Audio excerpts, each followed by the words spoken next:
Bonjour tout le monde, c'est Zoréal Wakazi, bienvenue dans cette nouvelle vidéo. Aujourd'hui on se retrouve pour le 8ème épisode de la série The YouTuber qui va porter sur la chaîne les histoires de Skull.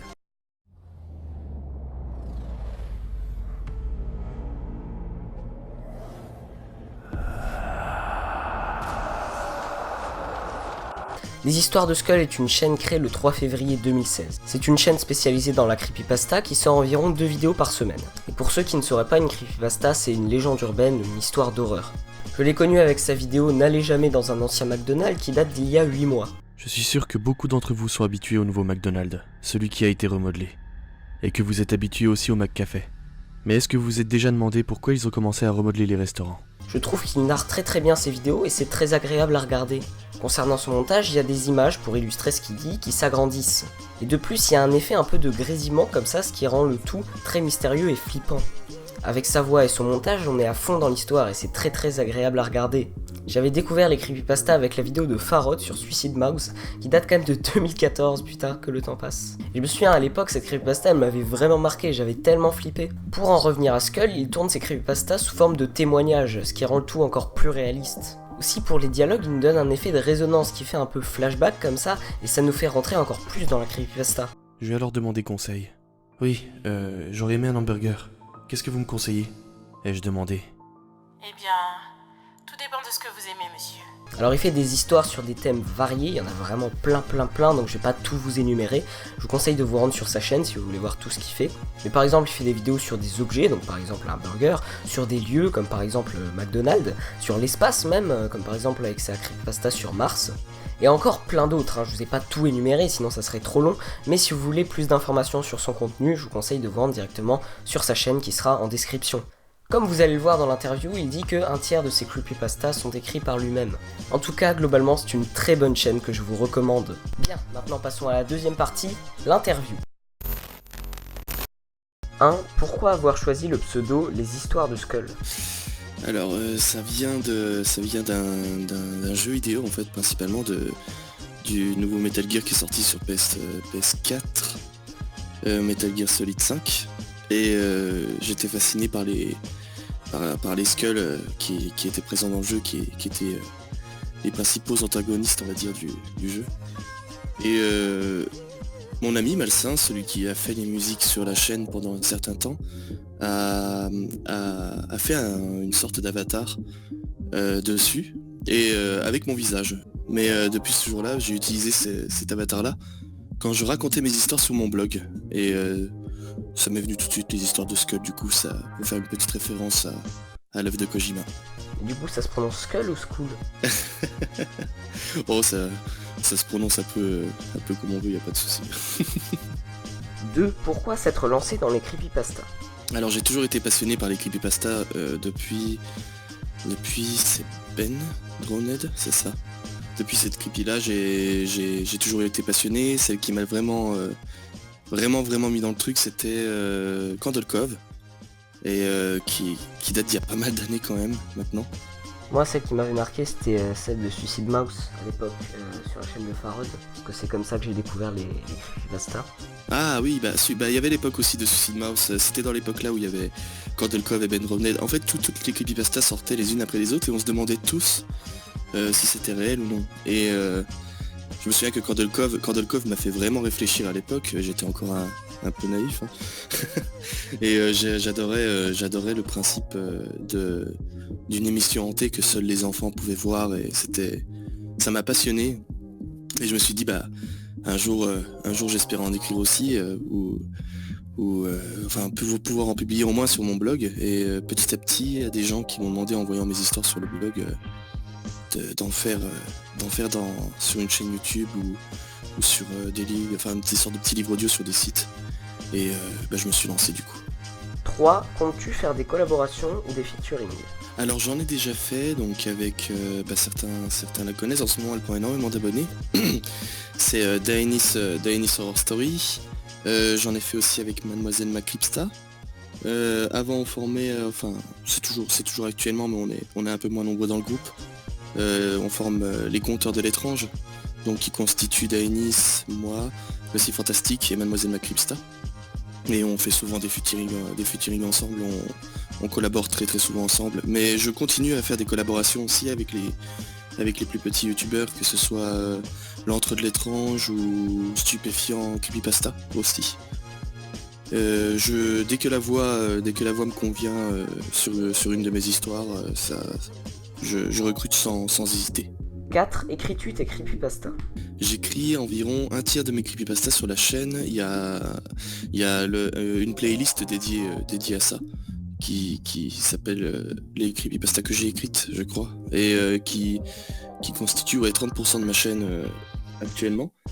Alors il y a pour les plus connus, certains connaissent le Whistle Guy que j'ai écrite de A à Z. Il y a aussi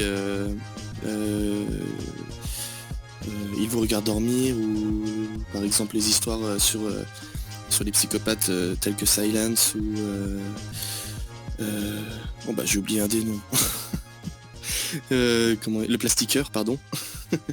Ça c'est des histoires que j'avais écrites il y a assez longtemps et que j'ai décidé de mettre sur ma chaîne et qui apparemment ont pas mal plu. 5. As-tu un objectif sur YouTube?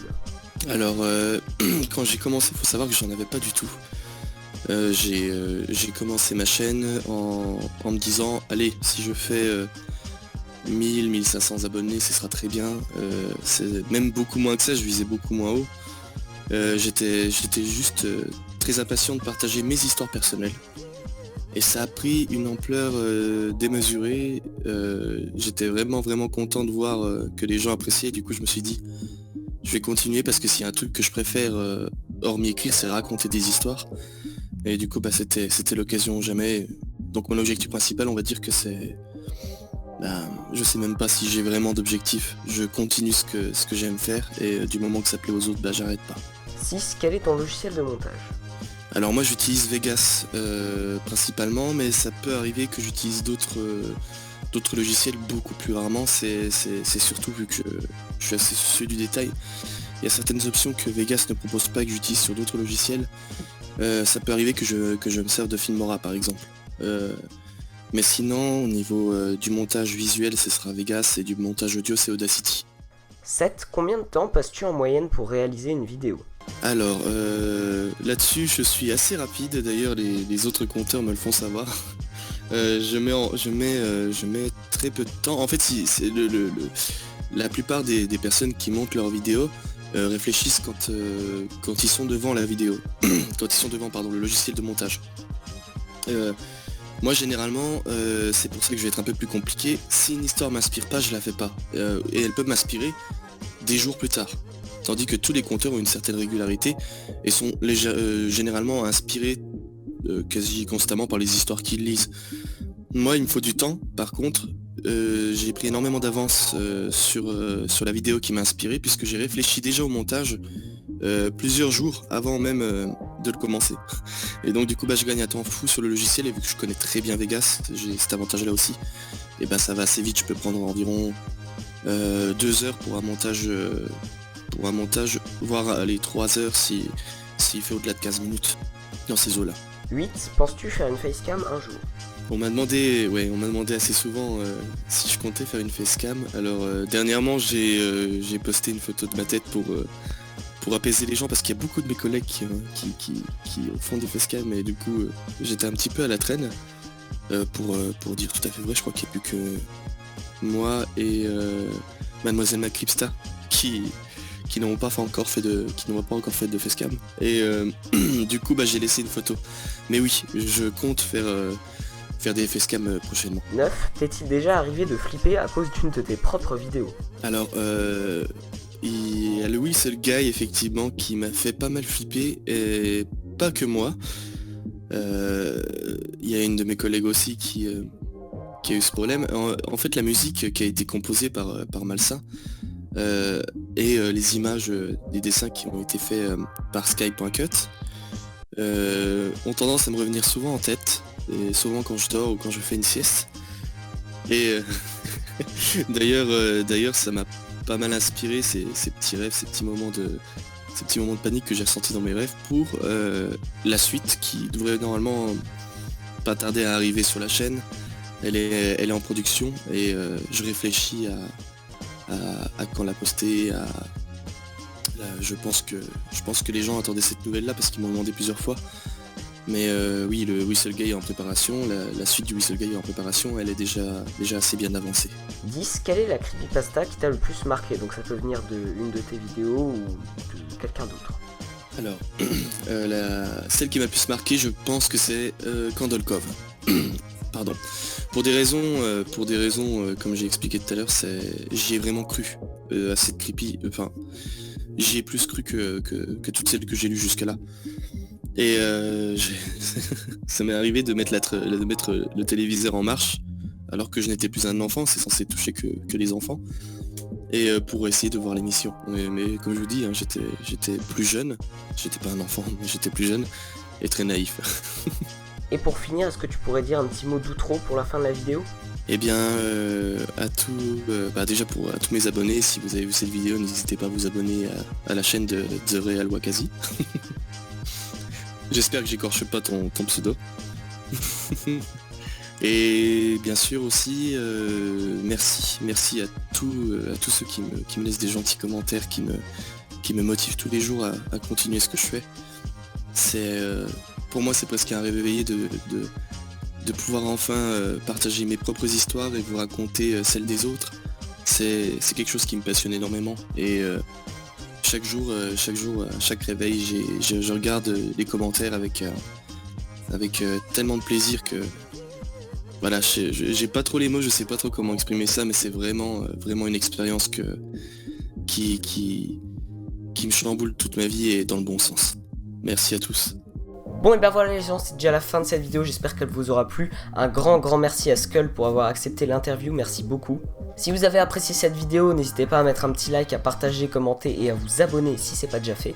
Abonnez-vous également à la chaîne de Skull qui sera en description. Et en ce qui nous concerne, on se retrouve à bientôt dans une prochaine vidéo. Et ciao.